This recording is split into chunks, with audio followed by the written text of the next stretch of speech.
안녕하세요. 한국문화정보원 문화정보진흥부에서 일하고 있는 김영진 선임입니다. 한국문화정보원은 문화체육관광부 산하기관으로 문화정보화를 전담하는 기관입니다. 저는 문화-PD 사업을 담당하고 있는데요. 문화-PD 사업은 2007년 시작되어 국내외 문화-PD를 교육하고 문화 분야에 관련된 영상을 제작하는 1인 크리에이터 사업입니다. 요즘 유튜브 플랫폼이 대세인 시대에 살고 있는데요. 문화 PD는 문화 분야의 다양한 여행, 관광, 체육, 다양한 문화 분야의 주제를 가지고 영상을 제작해서 1인 크리에이터로서 영상을 제작하는 사업입니다. 2012년부터는 제외한국문화원에도 문화 PD를 파견해서 현재 65명의 해외 문화 PD가 활동하였고, 다양한 문화 정보를 문화 포털을 통해 영상으로 제작하는 청년 1인 크리에이터 사업입니다.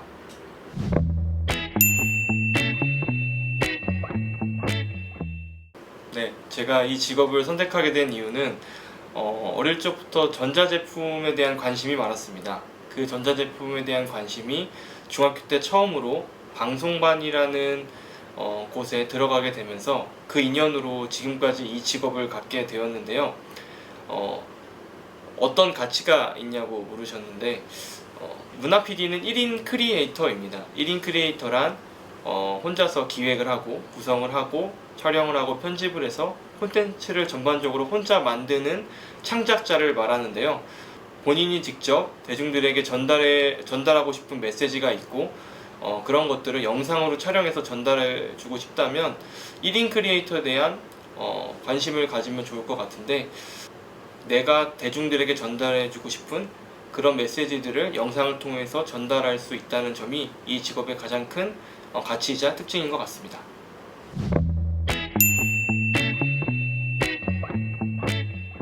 저도 이 직업을 처음에 해야겠다라는 마음을 먹었을 때, 아니면 관심을 갖고 대학의 진로를 정할 때는 기술적인 것들을 배워야 된다라는 생각을 갖고, 또 관련된 분야의 지식들을 먼저 알아야 된다라는 생각을 했습니다. 근데 막상 1인 크리에이터 산업이 점차 많이 발전되고 차별화된 콘텐츠를 만들고자 할 때는 가장 중요한 건 어떤 기획을 가지고 콘텐츠를 제작하느냐, 그 부분이 가장 중요한 것 같습니다.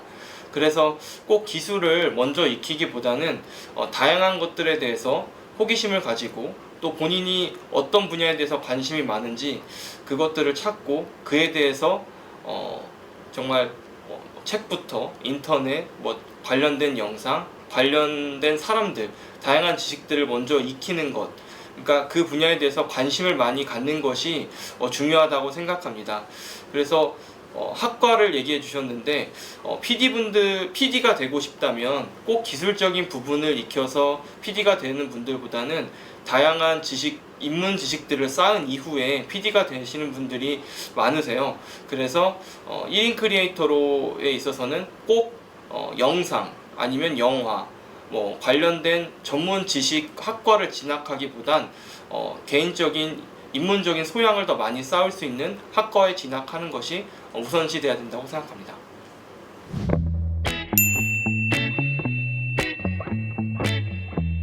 네, 제가 보람을 느꼈던 적을 돌이켜보면, 저도 회사에 들어와서 처음에는 제작 활동을 주로 했었습니다. 그래서 한국 문화를 알리는 한국문화 100이라고 해서 문화체육관광부에서 선정한 100대 민족문화 상징을 영상으로 제작하는 부분도 진행했었고, 문화직업군을 가지신 분들의 문화직업 30 영상 제작을 지원하고, 다양한 문화 분야에 있는 분들의 소규모의 문화복합 공간에서 일어나는 일들을 생중계하는 문화TV, 그리고 2016년 브라질 올림픽에 파견 가서 경기장 밖의 소식을 전하는 일들, 2018년 평창 동계올림픽에 파견되어서 또 경기장 밖의 다양한 문화 행사들을 영상으로 만들었던 일들, 어떻게 보면 문화 분야에서는 큰 무대라는 곳들을 저도 그곳에 가서 직접 경험해 보면서 영상을 만들었던 부분들이 저에게 좀 소중한 기억, 또 아름다운 추억들로 기억되고 있는 것 같습니다. 그래서 그런 부분들이 보람되고 어느 순간부터 제작을 주로 하기보단 공공기관의 특성상 사업을 담당하고 운영하는 일들을 주로 하고 있는데요. 아무래도 문화 PD 사업인 대학생들을 주로 만나서 청년 친구들과 같이 콘텐츠에 대해서 고민하고 문화 분야에 대해서 어떤 콘텐츠를 만들지에 대한 일들을 같이 해나가는 것, 그러니까 사람들과 같이 어울려서 영상을 만드는데 고민하는 부분들, 또 사람과 사람 간의 만남을 통해서 얻어지는 행복들, 그런 부분들이 있어서 보람되고 좋은 것 같습니다. 실망했던 부분들에 대해서도 좀 생각을 해보게 되는데요. 크게 이 직업을 하면서 실망을 했다라는 부분들에 대해서는 그게 저에겐 좀 어려운 부분인 것 같습니다. 왜냐하면 보통 미디어를 선택하고 이 분야에 계신 분들은 본인이 각자 이 활동을 하는 것, 이 직업을 갖고 일을 하는 것에 대해서 보람과 또 자긍심, 자부심, 어떤 개인적인 만족이 또 뒷받침이 되기 때문에 이 직업에 관련된 분야에서 계속 일을 할 수 있다라는 생각이 드는데요. 그럼에도 좀 실망됐던 점이 있다면 아무래도 이쪽 직업에 들어오게 되면 콘텐츠를 하나 만드는 데 있어서 시간이 많이 들다 보니까 개인적인 시간을 갖고 여유로운 개인의 생활을 하기보단 내가 만든 콘텐츠를 대중들에게 더 많이 재미있게 표현하기 위해서 그런 부분들에 대해서 시간을 많이 들여야 하고 필요로 해야 된다는 부분이 힘들 때도 있는 것 같습니다. 사람, 문화, 정보를 연결하는 공공 플랫폼 기관. 우리는 한국문화정보원입니다. 문화는 우리가 살아가고 있는 사회를 상징하는 하나의 체계이자 생활 양식으로 우리가 삶을 살아가는 데 있어 꼭 필요한 생활의 일부분으로 자리 잡았습니다. 이렇게 중요한 문화의 가치를 높여 문화가 국민의 삶의 질을 향상시키고 국가와 사회 발전에 중요한 역할을 할 수 있도록 한국문화정보원은 문화정보화에 앞장서 나아가고 있습니다. 한국문화정보원은 사람, 문화, 정보를 연결하는 공공 플랫폼 기관을 목표로 공정한 업무 처리를 통해 국민들이 신뢰할 수 있는 기관으로 발돋움하기 위해 노력하고 있습니다. 또한 최고의 정보와 전문가들이 모여 국민 중심의 문화 서비스를 제공하고 지역의 문화 유물 유산, 지방과의 상생을 통해 많은 국민들이 문화를 향유할 수 있도록 노력하고 있습니다. 그럼 한국문화정보원의 대표적인 문화정보화 서비스를 살펴볼까요? 개인 중심의 맞춤형 문화정보 서비스 제공하는 문화포털은 다양한 문화예술 정보를 한 곳에 모아 서비스하는 통합 문화정보 사이트로 다양한 문화생활 정보와 문화지식과 그리고 다양한 문화 혜택 서비스를 받을 수 있습니다. 사람 중심, 위치 기반 문화정보 서비스를 제공하는 문화정보 앱 서비스 문화콕은 스마트폰의 GPS 기능을 활용하여 내 주변의 문화시설과 문화공연, 전시, 축제 등 문화 관련 정보를 내 손 안에서 한눈에 볼 수 있으며 열악한 중소규모의 문화예술 공연단체 공연 전시 정보를 홍보하고 티켓을 판매할 수 있는 문화 N티켓은 온라인 시스템과 오프라인 키오스크 티켓 발권 기기를 지원하고 있습니다. 또한 1인 미디어 창작 전문가 문화 PD를 양성하고 해외 거점 지역의 문화 PD를 파견, 한류 문화를 영상으로 제작하여 한류 문화 확산에 힘쓰고 있습니다. 한국문화정보원은 우리 국민 모두를 위한 다양한 문화 정책이 시행될 수 있도록 전국 각 지역의 모든 문화 정보를 수집하고 의미 있는 데이터로 다시 활용될 수 있도록 개방하고 있으며 문화적 가치가 높은 문화재, 유물에서 산업적으로 활용될 수 있는 문화 데이터를 구축하고 국가, 지자체 및 공공기관에서 생산하는 공공저작물을 쉽게 찾고 활용할 수 있도록 공공누리 제도 및 공공저작권 신탁관리 업무를 대행하고 있습니다. 또한 문화 데이터 및 공공저작물을 활용하는 예비 창업자, 창업기업, 중소기업들을 대상으로 창업 컨설팅 및 사업비를 지원하는 사업들을 추진하고 있습니다. 한국문화정보원은 문화체육관광부 소속 및 공공기관에서 운영하는 문화정보 시스템을 효율적으로 관리하기 위해 클라우드 기반의 서버 호스팅을 지원하고 사이버 공격에 대한 체계적인 대응 및 대비를 위하여 24시간 365일 보안 관제 침해 사고 분석 및 대응에 대한 사이버 안전 서비스를 제공하고 있습니다. 더 나아가 한국문화정보원은 과거의 문화와 현재의 문화, 그리고 미래를 연결하기 위한 스마트 문화 정보화를 준비하고 있습니다. 4차 산업혁명 시대를 맞이하여 문화 데이터와 새로운 IT 기술을 접목한 문화 분야의 VR, AR, 홀로그램 서비스, 인공지능 기반의 박물관 큐레이팅 봇 구축 등 미래 문화의 통로를 위한 사업들을 계속해서 추진하고 있습니다. 문화가 국민의 삶을 바꿀 수 있도록 사람과 세상을 잇는 문화. 무엇을 상상하든 그 이상이 실현되는 세상. 한국문화정보원이 함께 꿈꾸며 만들어가겠습니다.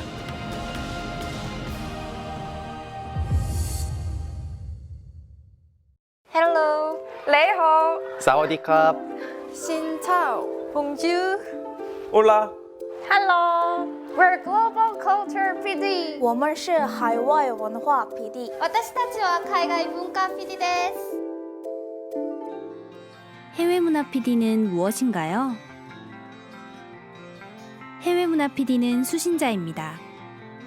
해외문화 PD는 한국문화정보원에 소속되어 재외문화원에 파견되는 문화 컨텐츠 크리에이터들로 2012년부터 8년간 65개 지역을 대상으로 65명의 해외문화 PD가 파견되어 문화를 수신해 왔습니다.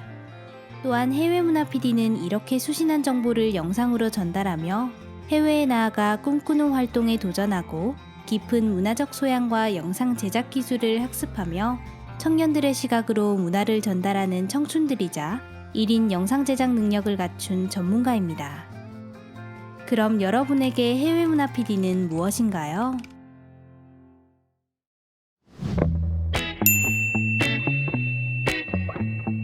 지금부터는 1인 크리에이터들이 어떤 장비들을 가지고 영상을 만드는지 알려드리려고 합니다. 보통 휴대폰을 가지고도 영상을 만들 수 있어요. 직접 촬영도 하고 요즘은 편집을 할 수 있는 무료 어플들도 있어서 휴대폰에서 직접 편집도 하고 또 이 만든 것들을 유튜브나 다양한 플랫폼들을 활용해서 영상을 올리고 그 영상들을 공유해서 다양하게 볼 수 있도록 그렇게 영상을 제작할 수도 있고, 직접 1인 크리에이터들이 사용하는 장비를 또 설명드리도록 하겠습니다. 먼저 카메라를 만나볼 텐데요. 보통 이런 카메라들을 DSLR 카메라라고 해요. 보통은 이 카메라들이 사진을 찍을 수 있는 카메라였는데 기술이 발달을 하면서 영상도 찍을 수 있는 카메라가 되었어요. 보통 그런 방송국에서 쓰는 큰 카메라의 차이점은 이 작은 카메라는 촬영 시간이 길지가 않아요. 그래서 보통 길어야 한 10분 내외 정도의 촬영을 할 수 있고요. 지금 여러분이 볼 때 오른쪽에 보이는 이 카메라는 장시간 촬영을 할 수 있을 때 쓰여요. 그래서 예능 같은 때 연예인들을 쫓아다니면서 큰 카메라 촬영하는 모습을 많이 여러분들이 봤을 텐데 장시간 녹화를 할 때는 이 카메라를 쓰고 있습니다. 그리고 옆에 렌즈가 있는데 아까 보였던 이 렌즈는 넓은 화면을 찍을 때, 그러니까 내가 보이는 곳에서 넓게 풍경을 담고 싶을 때는 이런 렌즈를 쓰고요.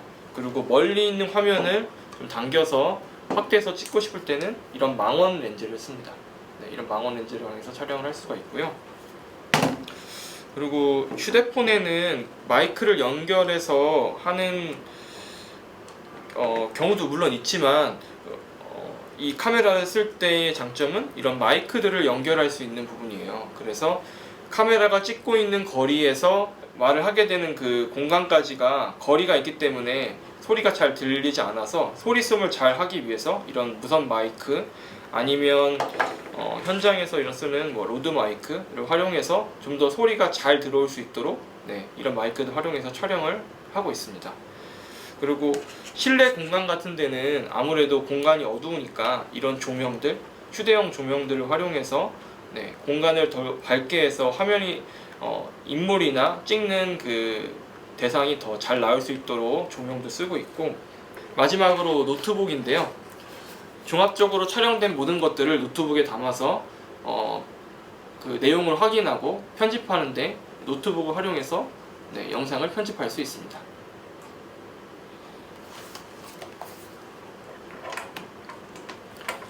지금까지 1인 크리에이터가 활용하는 영상 장비를 소개해드렸습니다.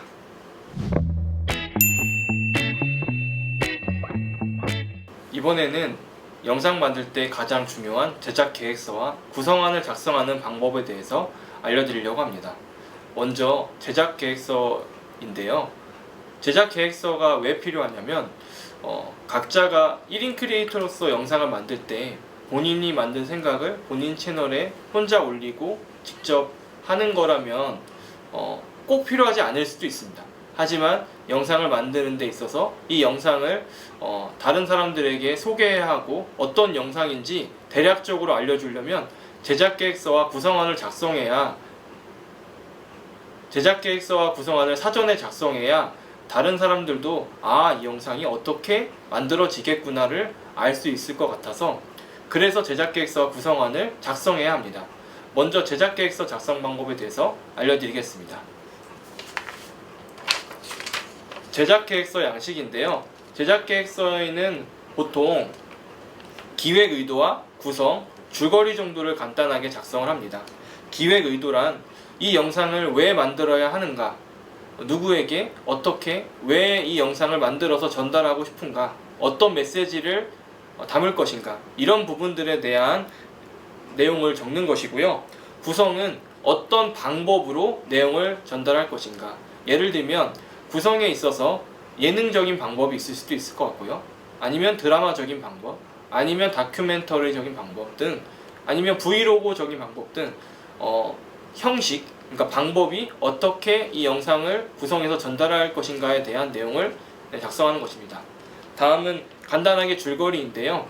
영상을 만드는 데 있어서 어떠한 내용이 전달될 것이다, 그런 부분들에 대해서 이런 제작계획서를 통해서 영상을 간접적으로 어떻게 만들어지는지를 전달하기 위해서 이런 제작계획서가 사전에 꼭 작성되어야 합니다. 다음은 구성안인데요. 제작을 하는 데 있어서 촬영을 하다 보면 다양한 변수들이 많이 일어납니다. 그런 변수들을 대비해서라도 구성안을 꼭 작성해서 스스로가 촬영이 어떻게 진행될 것인지를 사전에 시뮬레이션을 해보는 효과를 가질 수 있습니다. 구성안에 보면 보통 어떤 촬영 장소에서 촬영을 할 건지, 그리고 이 내용이 얼마 정도의 분량을 가질 것인지, 그리고 영상에는 어떤 화면들이 담길 것인지, 그리고 오디오에는 어떤 내용이 담길 것인지, 이런 내용들을 작성하는 게 구성안입니다. 지금까지 영상 제작 계획서와 구성안 방법에 대해서 알아보았습니다.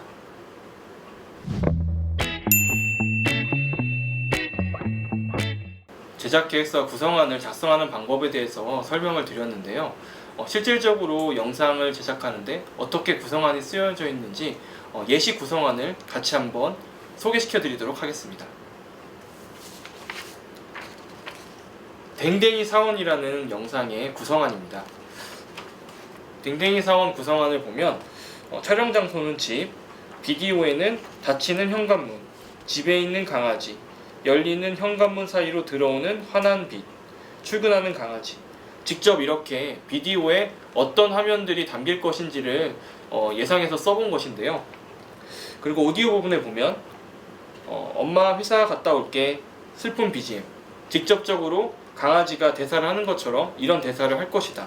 그리고 대사가 나올 때는 슬픈 BGM이 나올 것이다. 이렇게 소개를 하고 있고요. 누구야 회사 가자 나와, 밝고 빠른 BGM, 이런 식으로 화면이 바뀔 때 BGM도 바뀌면서 어떤 내용을 담는다, 이런 식으로 구체적으로 구성안을 작성해야 여러분들이 영상을 만들 때 어떻게 순서대로 진행이 될 것인지를 사전에 고민해 볼 수 있는 그런 것들을 하는 것이 이런 구성안입니다. 이어서 설명을 드리면 처음에 오프닝의 프롤로그에 아까 말씀드렸던 부분이 나오고, 다음에 타이틀에는 제목이 나오고, 그리고 오디오에는 효과음이 나온다. 다음에 회사에 가서 회사에 들어가는 강아지 뒷모습, 반갑게 맞아주는 회사 관계자 인터뷰, 강아지와 같이 근무하는 회사 풍경, 이런 부분들을 영상에 넣는다라고 적었고요. 그리고 오디오 부분에는 잔잔한 BGM 부분과 회사 소개에 대해서 인터뷰하는 내용, 이런 질문을 담았습니다.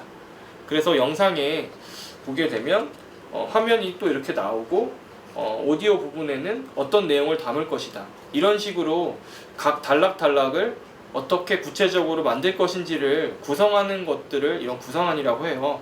그래서 여러분들도 영상을 만들 때 이런 전하고자 하는 그런 메시지 영상을 어떤 공간과 어떤 영상과 어떤 소리들을 통해서 내용을 구체적으로 전달할 것인지를 소개하는 것이 꼭 필요하다는 점을 알고 영상 제작할 때는 이런 구성안을 작성하고 해보면 좋을 것 같습니다. 네, 그러면 지금까지 댕댕이 사원에 대한 구성안을 간단하게 설명드렸는데요. 소개해드린 구성안 내용을 그대로 제작한 댕댕이 사원이란 영상을 다 같이 만나보시겠습니다. 빽빽하게 높은 빌딩, 꺼지지 않는 불빛, 바쁜 사람들. 나는 차가운 도시에 멍멍이다. 아침에 출근을 하면 나는 이곳저곳 참견하느라 바쁘다. 다들 좋은 아침. 나 불렀어? 안 불렀다고? 코코인턴은 뭐해? 볼일 보는구나. 미안. 우리 회사에는 나 말고도 멍멍이 사원들이 더 있다. 얘는 코코인턴과 샤넬인턴, 진주인턴, 그리고 너굴인턴까지. 다들 에너지 넘치고 바쁘게 사는 멍멍이들이지만 회사를 나오기 전에는 그렇지 않았다. 그때는 하루가 참 길었다.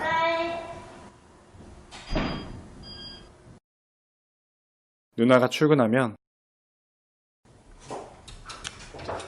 나는 누나를 기다리고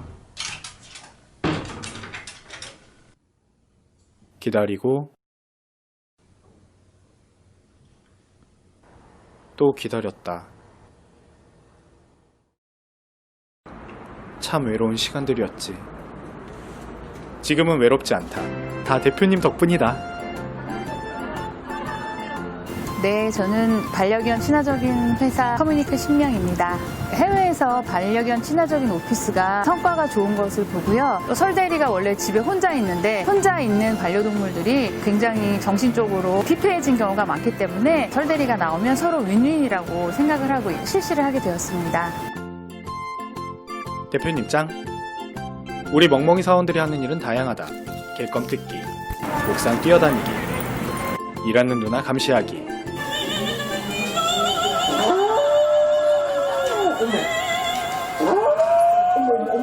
가끔은 노래도 부른다. 무엇보다 우리는 귀엽다. 엄청 귀엽다. 이건 아주 중요한 회사 업무이다. 네, 해피바이러스이면서 직원들의 스트레스를 줄여준다든지 많이 힐링을 준다든지 즐거움을 선사하는 그런 역할을 하고 있고요. 강아지를 무서워하거나 조금 무서워할 수는 있겠죠. 이제 조금 알레르기가 있다던가 그런 직원들이 있어서 2층과 3층은 운영을 하고 있지 않습니다. 모두가 우리를 좋아할 수는 없지. 서운하지 않다. 오늘은 신입 인턴이 들어왔다. 우리 회사에 입사하기 위해서는 누구나 면접을 봐야 한다. 멍멍이들도 예외는 아니다.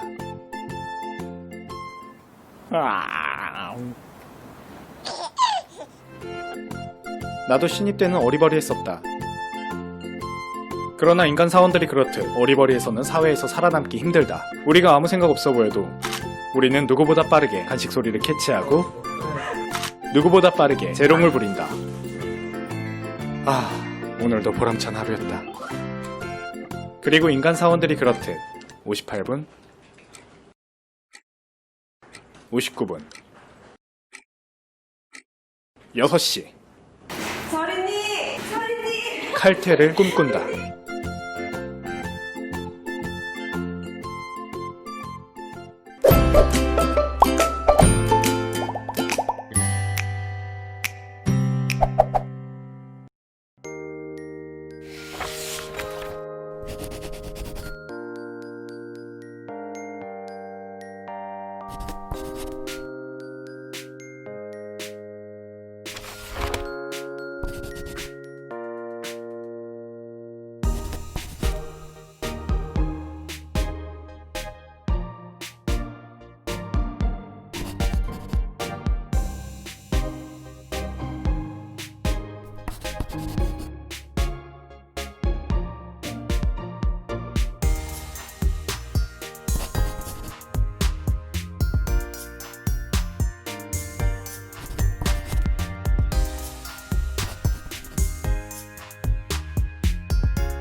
여러분, 당장 어떤 직업을 가져야 될지 고민이 많으시죠?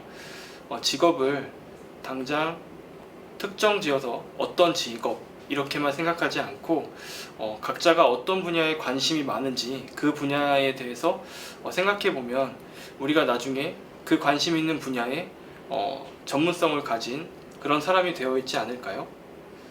저 역시도 중학교 때 방송반을 시작하게 된 것이 대학생 때 방송 관련 학과를 진학하게 되었고 대학생 때 문화 PD 대외 활동을 하게 된 게 지금 현재 한국문화정보원과 인연이 되어서 이 회사에서 계속 일하게 된 그런 계기가 된 것 같습니다. 여러분들도 지금 당장 어떤 직업 그것을 딱 명확하게 잡고 목표를 정하고 가는 것도 좋지만 내가 어떤 분야에 관심이 있었지? 어떤 사람에게 좀 더 관심이 있지? 그런 흥미있는 분야들을 찾아서 그에 관련된 지식을 쌓고 나아간다면 미래에 여러분들도 멋진 직업을 가진 여러분들이 될 거라 생각합니다. 여러분들의 꿈이 멈추지 않도록 한국문화정보원이 응원하겠습니다. 같이 화이팅 할까요? 하나 둘 셋 화이팅!